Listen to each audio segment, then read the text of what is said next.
Good afternoon, everyone. My name is David Elwood, and I want to welcome you to the Harvard Kennedy School, the John F. Kennedy Jr. Forum. This is a terrifically important and exciting event at a really critical time. And welcome to the 2015 Black Policy Conference here at the Kennedy School. This is the 11th anniversary of the conference, and the theme is Old to the Struggle, New to the Movement, Strategic Action for Fighting Racial Injustice. I'd like to acknowledge our very distinguished panelists here, and special thanks to the conference chair co-organizers.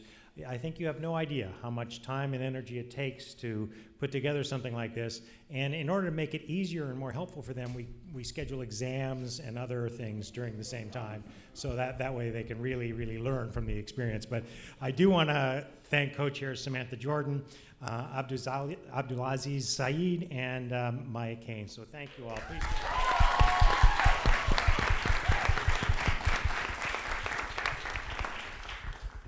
I cannot remember a time in recent history where the kind of energy and focus has been more intense on a set of issues around racial justice, obviously particularly around criminal justice issues, even the events of the last couple of days, once again reinforcing our fears. And so I am particularly thrilled that this conference is going on now and that we have a chance to host it. A number of people at this university and certainly in this school have been quite intensely engaged, not only in protesting, but in looking for answers and feeding into the President's Commission on Policing in the 21st Century. We've had many guest speakers here, but also panels and working groups and so forth at the school. But it's not enough, and it isn't only that issue. There are so many issues that both follow from and also precede those kinds of issues of justice and so forth. Much of my life has been devoted to studying of inequality, social policies, and the like. And this feels like an incredibly important time when you look and see not only what's happening, again, in the criminal justice realm, but on inequality, on schooling, on issue after issue. It's a time when I think we almost feel like we're on a knife edge where if we don't move soon, we may find ourselves in a place where it's very hard to move from.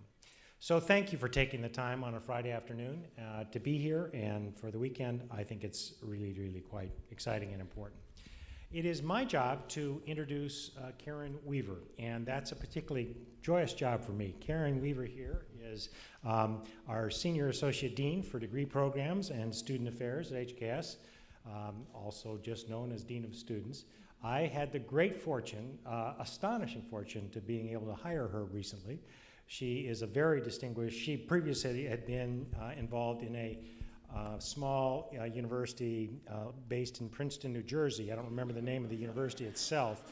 But her role here is she oversees the staff of degree programs, student affairs, including admissions, student financial services, registrar's office, student services, career advancement, student diversity, inclusion, et cetera.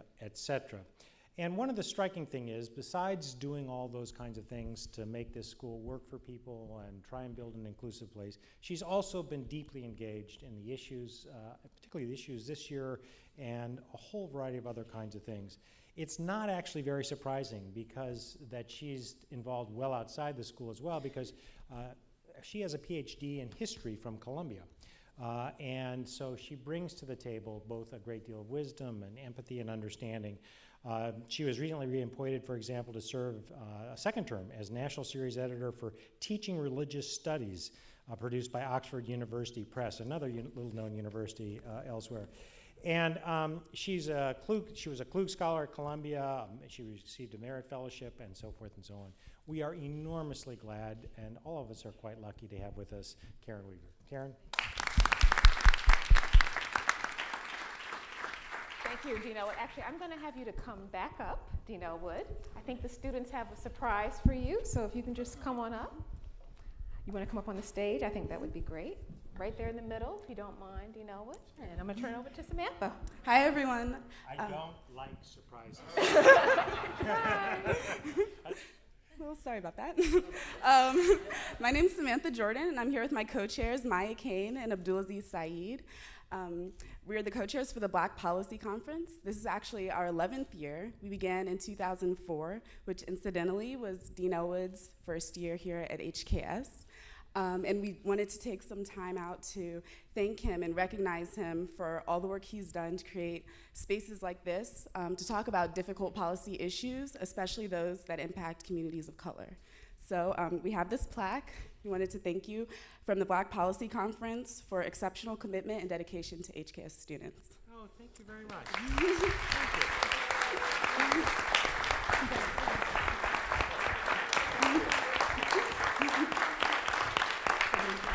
I take it back. I do like surprises. All right, thank you so much. Let's give Dean Elwood and the students another round of applause. I have the distinct honor, pleasure, and privilege of introducing our panelists this afternoon, and I'm sure you, like me, are very excited and very much interested in getting to the conversation. So first, I'd like to start with the formal introductions. I think you know a lot about our panelists, but I'll tell you a little bit more about their background and what makes them so wonderful as artists. Ms. Chrisette Michele is a Grammy award-winning singer and songwriter, and she recently established her own label, Rich Hipster. She's a native of New York, and her father was a sociologist and her mother was a psychologist. In high school, she led gospel choirs, and she completed her undergraduate studies in vocal performance. Ms. Michelle uplifts communities by creating a new lifestyle soundtrack that focuses on being rich in heart and art.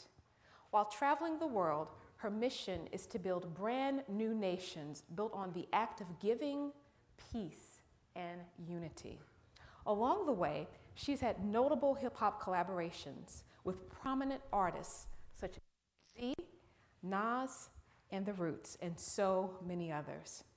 Her music has gone to #1 on the Billboard release, and in 2009, she won a Grammy Award for Best Urban Alternative Performance for the song Be Okay, featuring hip-hop singer will.i.am of the Black Eyed Peas. When she's not singing, she's supporting charities with her time. This ranges from serving food to displaced families, speaking at women's shelters, to visiting schools as a motivational speaker. Her heart and next project lies in opening homes for teenage boys. Ladies and gentlemen, Grammy Award winner, Chrisette Michele.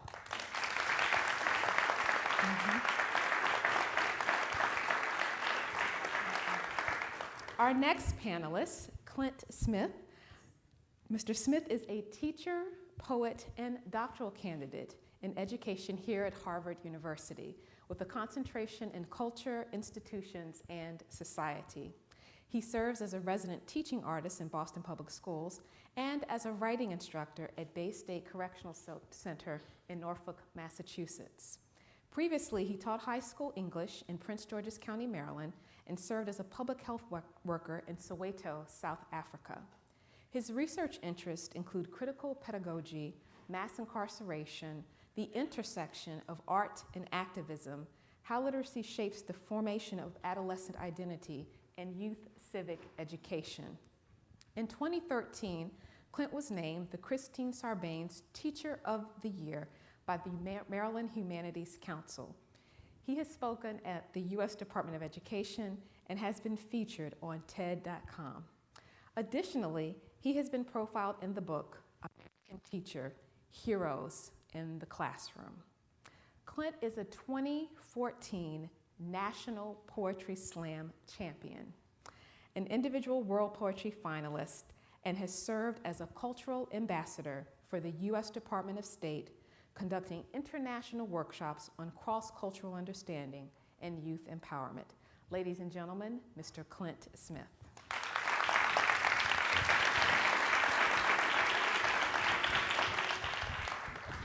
So I have the distinct honor of moderating our panel this afternoon. I have a series of questions that we've prepared for our panelists, and then at about 4:30, 4:45 or so, we're going to open it up for you to ask questions to our panelists. So I'd like to get started. I think it's important to start our conversation this afternoon by really explicating our conference theme, which is old to the struggle, new to the movement. And I think it's so important to acknowledge pioneers from the Harlem Renaissance and the Black arts movement and the embedded social justice tradition of many Black artists from the 19th and 20th centuries. Do each of you see yourselves as an extension of that movement and tradition? And if so, how? Sure. In so many ways, I'm so grateful for those who came before us and paved the way. I think about things like having an agent, and having an agent who's over 60 or almost 70 years old, who has booked the talents of those who still had to maybe walk in the side or not be able to hang out with everybody else. I mean, at the end of the day, the people who taught him might be the people who didn't respect or receive me. So the way that the women who came before me carried themselves, the way that they treated others, is really, really important. And I think it attributes to just how your character, your demeanor, and what you give them paves the way for us, if that makes any sense. It does. Yeah. Yeah, no, that's a great question. When I think about it, I think of how, I almost go back to the founding of this country and how black people were brought to the United States and never with the intention of being able to read, write, or create. And I keep coming back to this text I read from Thomas Jefferson, Notes on the State of Virginia, which is his memoir. And in it, he says explicitly that black people are inherently inferior to white people. He says that the slave is incapable of possessing and sustaining complex emotion, complex thought. The slave is incapable of love. And so what does that mean? You know, for the intellectual founding father of this country, the person who was largely responsible for the conception of the Declaration of Independence and the Constitution, to have not thought that I was fully human, that we were fully human, to not think that I could love my family, that I could have passion, that I could love art, that I could create art. And so when I think about what it means to be specifically a black artist now, I think we come from a tradition of people who have resisted that since we came here, who have resisted this idea that we weren't meant to make beautiful things, and weren't meant to create things that spoke to the specificity and sort of idiosyncrasies of our lives. And so I've been wrestling a lot myself this year with what it means to create political art.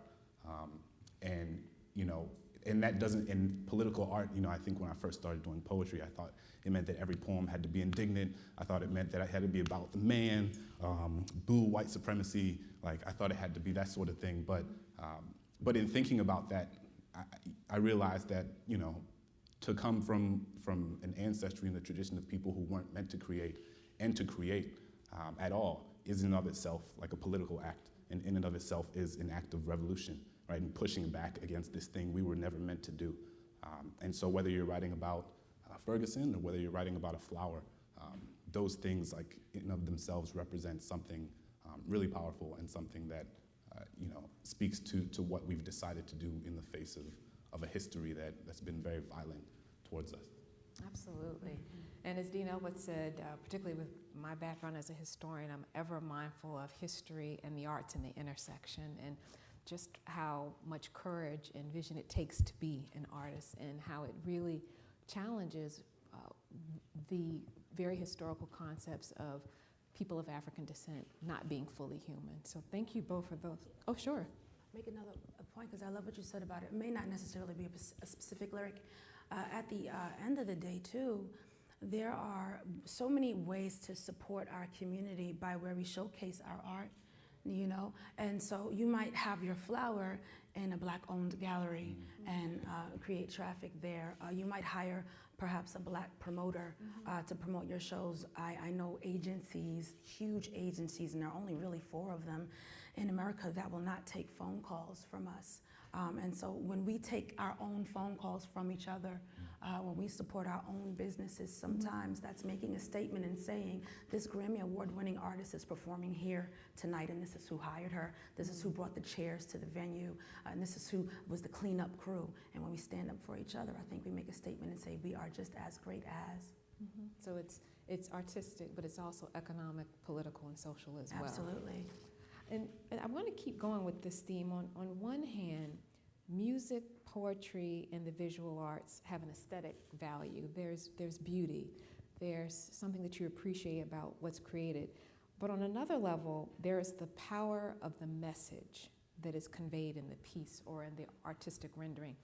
And I want to know, how do you see yourselves fitting within this larger trajectory of conscious artists? And who are some of the artists who have influenced you?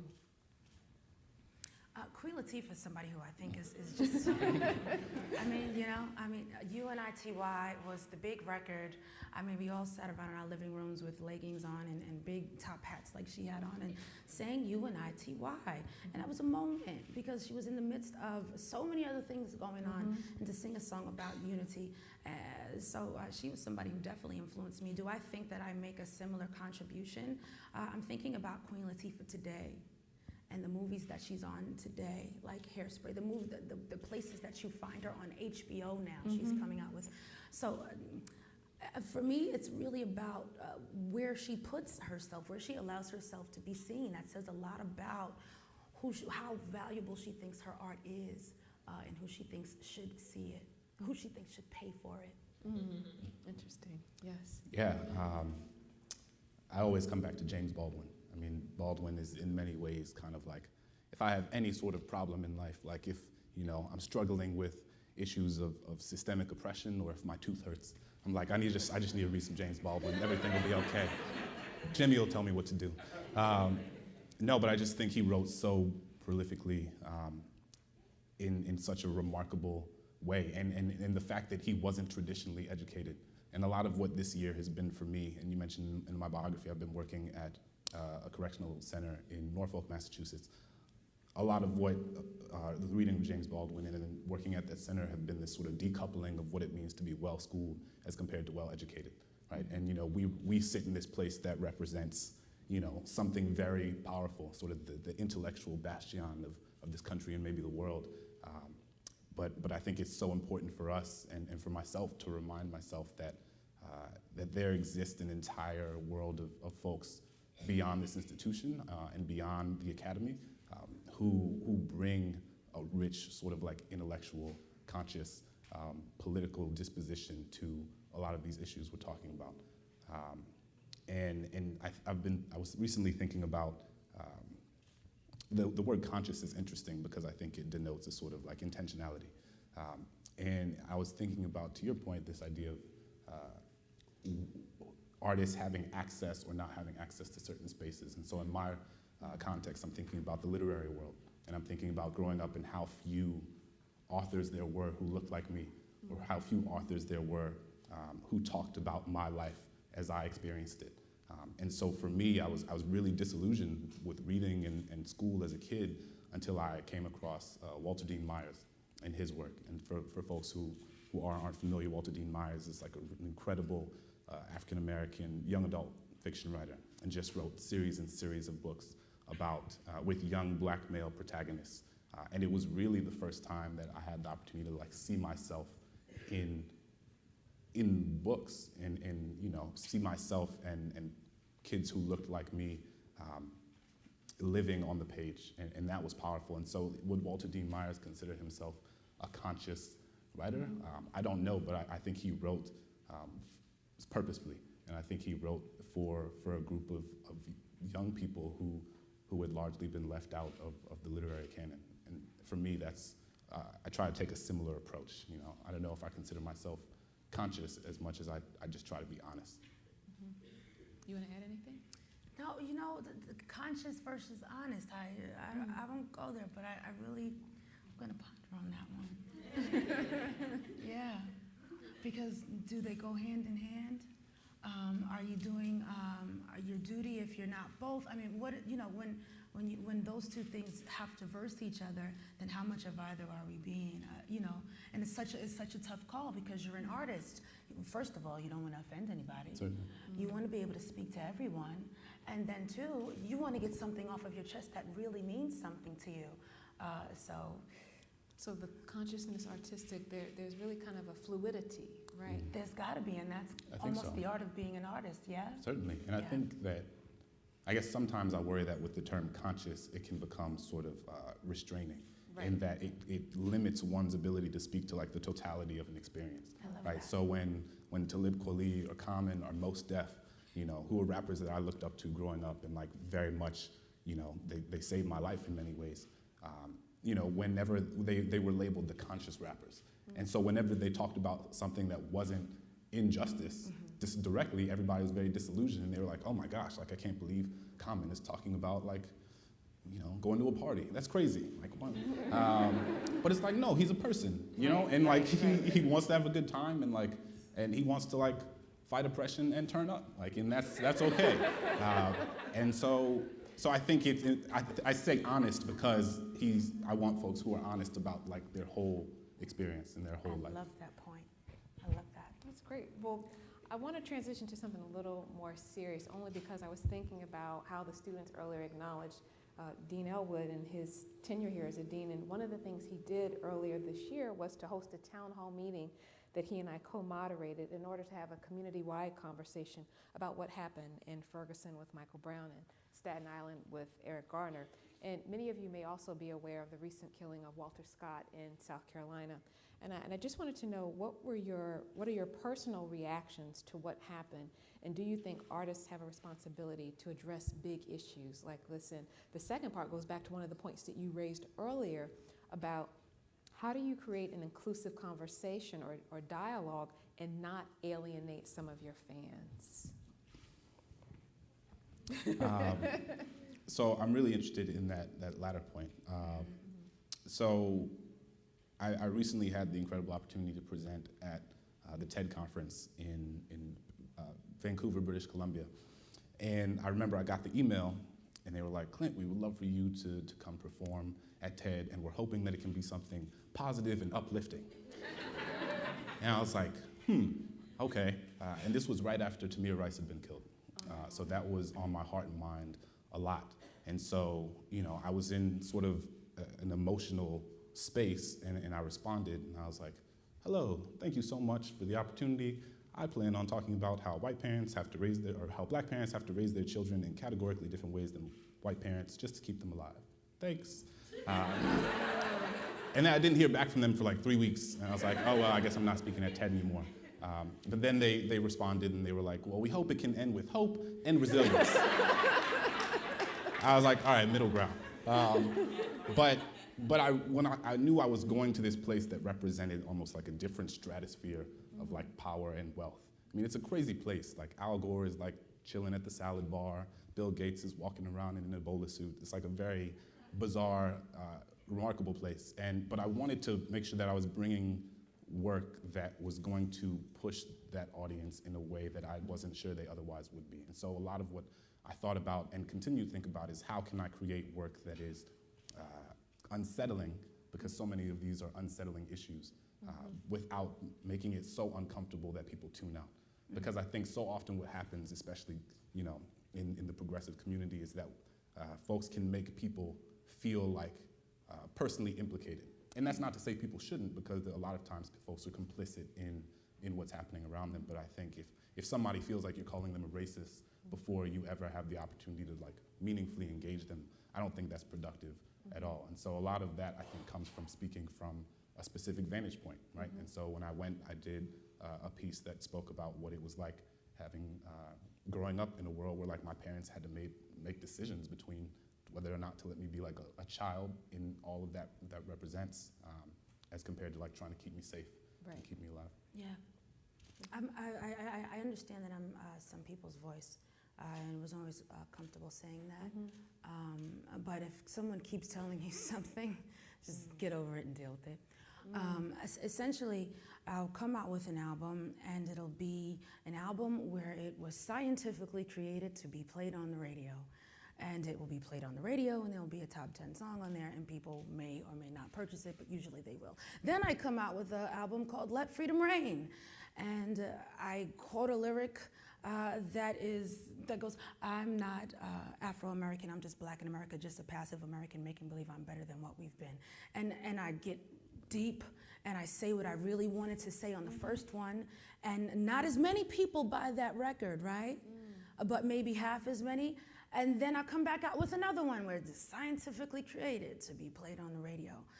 And having that balance of art is kind of what makes me feel like I'm being honest and conscious, because it is an exhausting endeavor to not be both. I mean, at the end of the day, some days you want to sing about love, some days you really, really, really want to light the fire underneath somebody's tuchus and tell them what you really think about society, but you don't want to say goodbye to everybody by doing so. And so it is a tough call, but I think you go back and forth a little bit. And one of the things that I wanted you both to address, most of the people here in the audience, or many of the people here in the audience are tuning in, are students. Mm-hmm.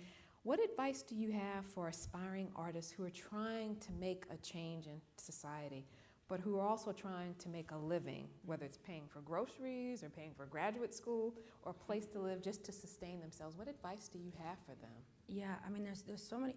Marketing is one of my favorite subjects, right? Because we have this thing called social media where there's everything from Meerkat to Facebook to Snapchat to Twitter to Instagram, etc. So we're talking about budgets and we're looking for free marketing. You're trying to have a voice in society and you want to say something that's meaningful, but you don't know if it'll pay the bills, right? Dress it up a little bit. Put a nice graphic on it. People are attracted to what looks nice. And unfortunately, sometimes you have to get somebody by putting your hair up in a ponytail and slapping on some red lipstick, putting it on Instagram, and then having the quote of the day underneath that's really touching. It's really, really hard, again, to balance those two things. But we have social media, which makes things a little less expensive, and then mixing up the visual to attract and then the conscious to educate. Yeah, no, I think that point's really well founded. I think social media has very much democratized who can create art and who has access to art. And we don't have to go through these traditional large corporations and entities to disseminate our message. Like for me, all of, I have no agency or anything like that. I just put some videos on YouTube and, I was fortunate enough that things kind of happened from there. So I think being purposeful, I think, establishing partnerships with people who can disseminate your message, whatever it may be, in the best possible way. But I think even before that, I taught high school English for several years, and so I had a lot of kids who wanted to be, singers or rappers or dancers, and I think want them to have those dreams, right? I think that's important. But sometimes I feel like folks get more caught up in the hustle to disseminate their message than the hustle of trying to refine their craft, right? And like, you want to be the best writer or the best poet or the best singer or the best dancer you can be, so that once you are in, once you have been disseminated, you have something really powerful and really different and really unique to you to bring. So I think, making sure that you focus on the art before you focus on how the art is going to be conveyed to the world. Absolutely. So I have one more burning question, and this is before we open the floor up to questions. I think many of your fans would like to know this question as well. What would you describe as some of the most powerful and or prolific words or lyrics from your body of work? And would you be willing to share that with our audience this evening? Oh, man. I think they're asking you to sing. Sorry? I think they're asking you to sing. No, I don't think that's what she's saying. Is that what? Or you can say it, whatever you feel led to do. Unfortunately, I was rapping this part. Okay, That's let's okay. listen. Very We'll take unfortunate. that, right? We'll take that. Yes. Okay. Everybody loves rap. But if I could give a Yeah. tiny explanation, I was so uncomfortable with singing love songs and breakup songs, and I just felt like I had so much to say, and I was disappointed with a lot of things that were going on in our community. And I told my mom, I said, Mom, I'm gonna put out one of those, change the world kind of records. Let's see what happens. And the record label said, well, this is going to be called an art piece. I said, all right. They said, it's not gonna be commercial. I said, well, that's fine. I'll deal with that. I didn't realize how many people would requote this lyric, but it is, I'm not Afro-American, I'm just black in America, just a passive American, making believe I'm better than what we've been. And at the end of the day, it is about, can I get my self-esteem to meet what they are telling me freedom is? Can I get my self-esteem to meet what they're telling me I have so that I can let go of the titles that I've been given and create from a space of peace with who I am and freedom. And that's a tough thing to do when you know where you came from, and it kind of lives with you on a daily basis. So, we always, in the hip hop community, well, what's Afro-American?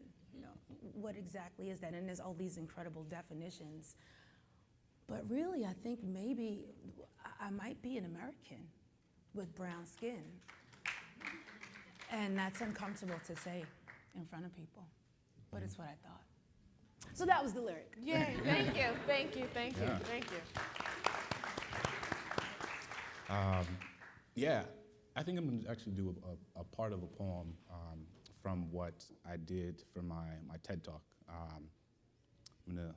I'll do it sitting, feel like my grandpa.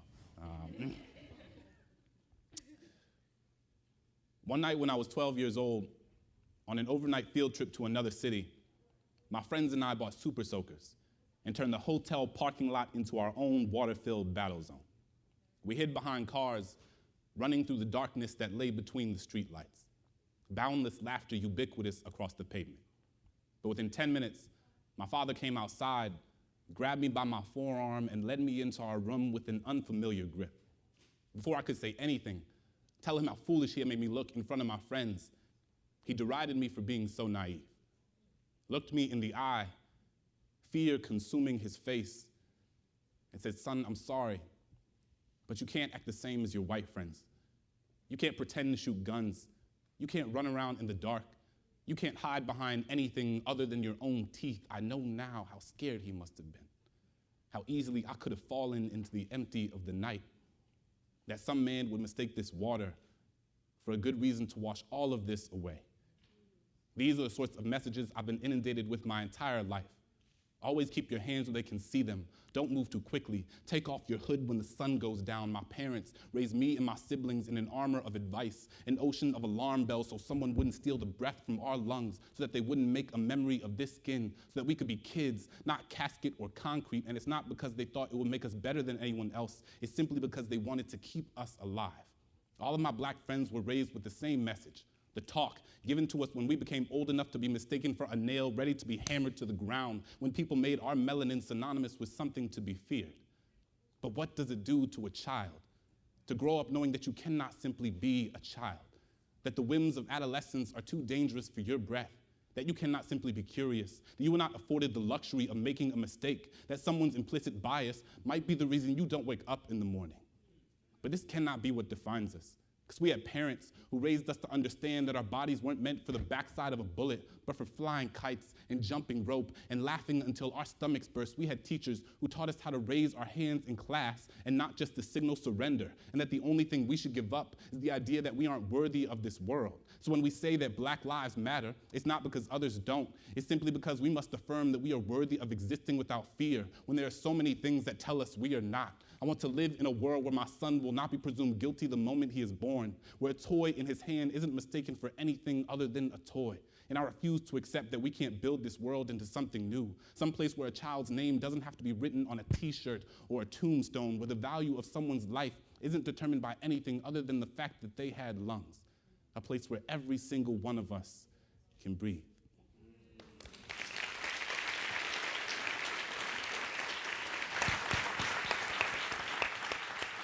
Thank you. Thank you. Thank you both so much. And now we're ready to hear questions from you. And I'd like to invite you to come. We have 4 microphones, 2 here on the lower level and 2 in the balcony.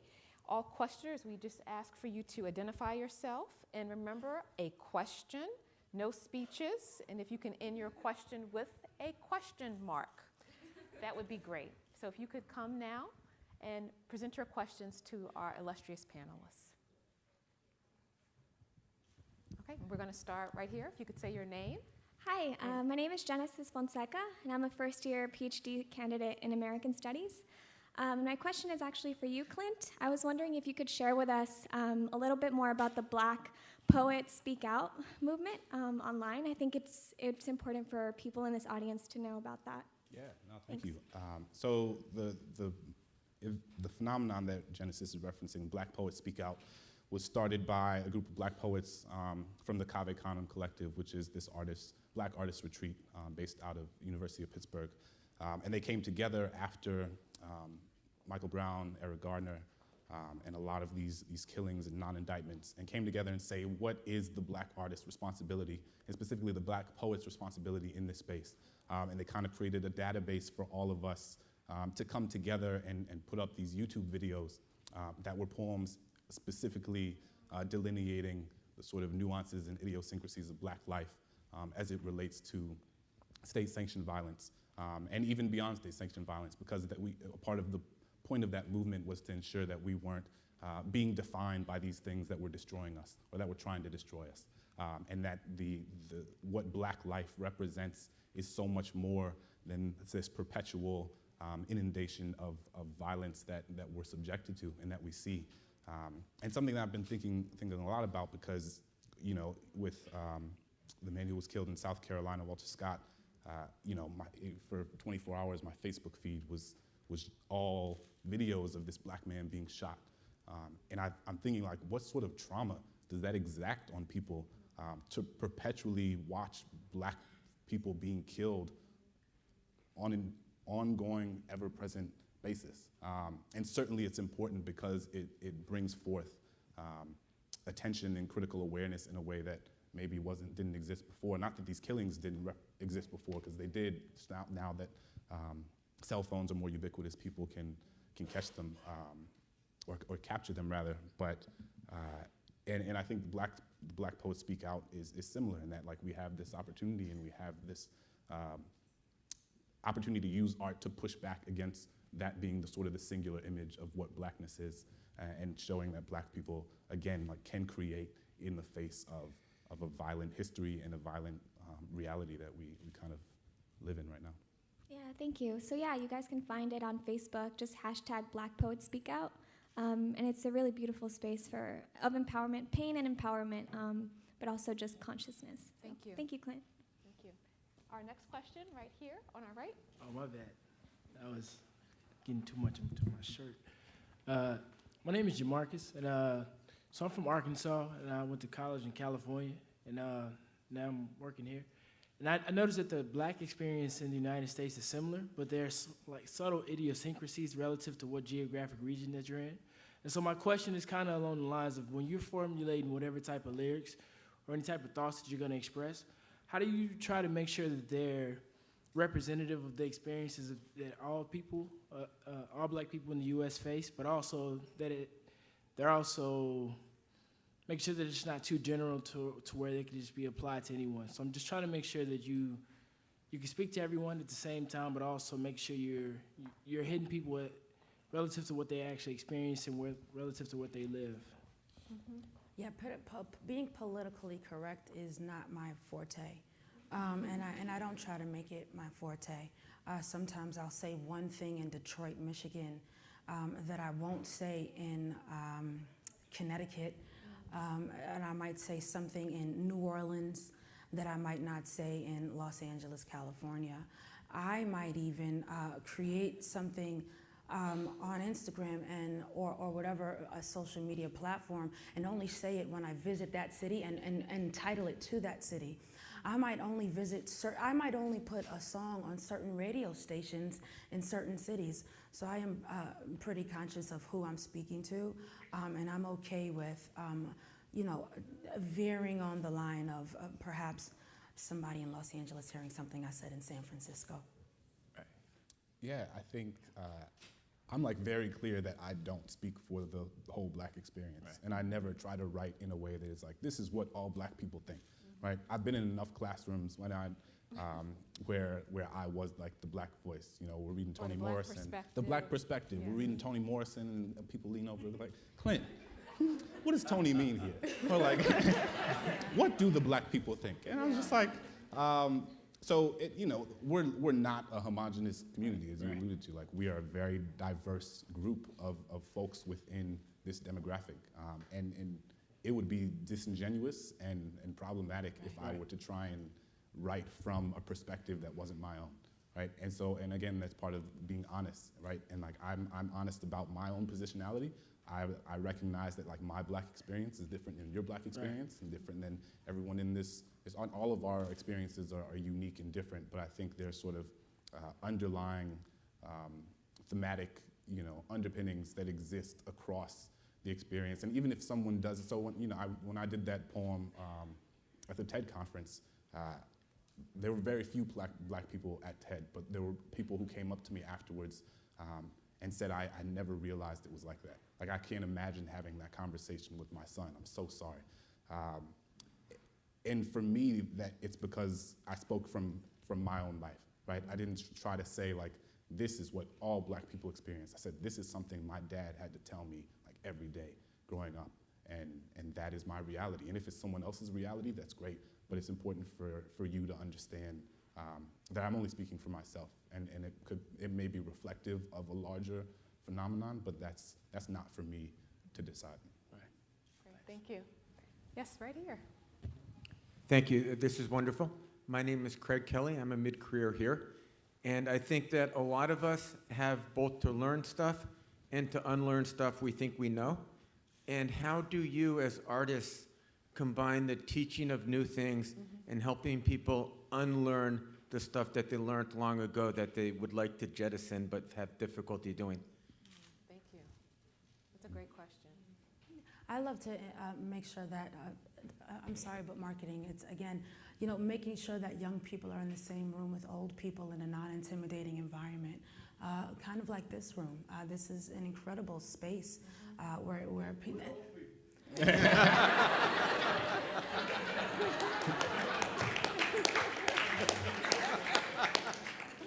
But yeah, I think it's about just making sure that you can be that way, that we can let our hair down and love on each other in a non-intimidating environment, and then open up the discussion where it doesn't feel threatening.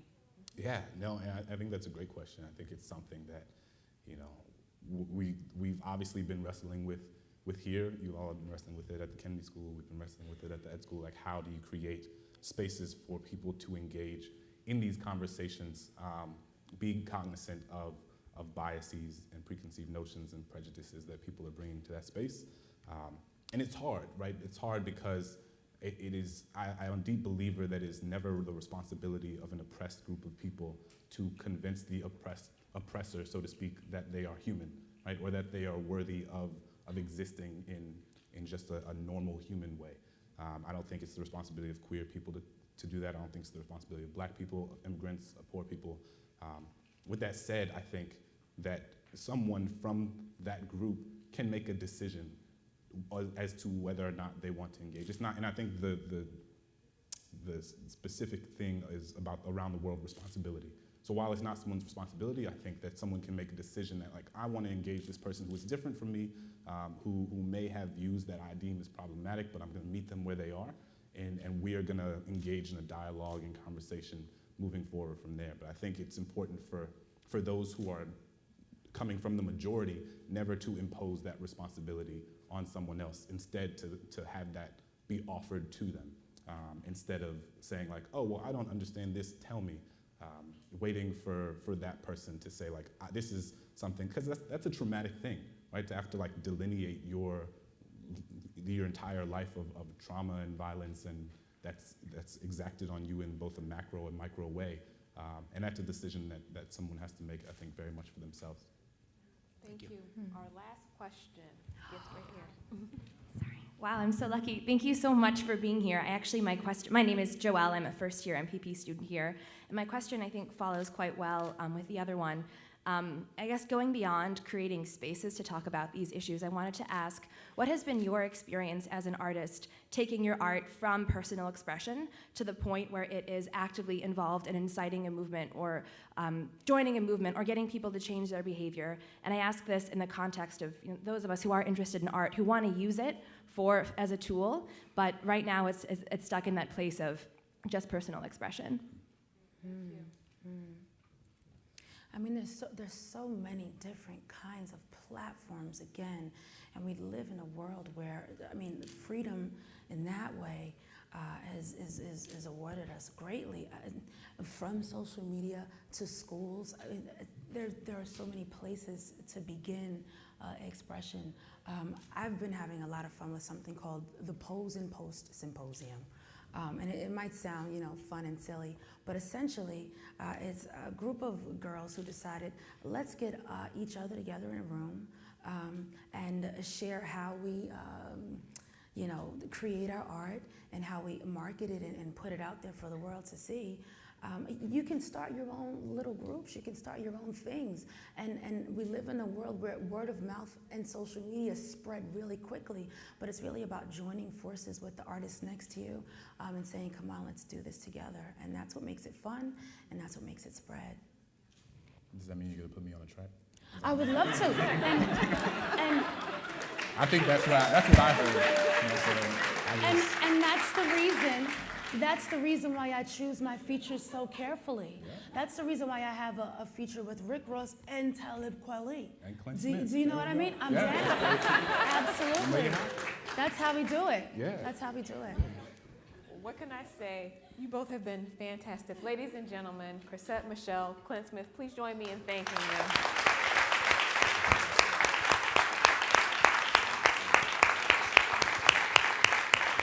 You all stand, take your bow.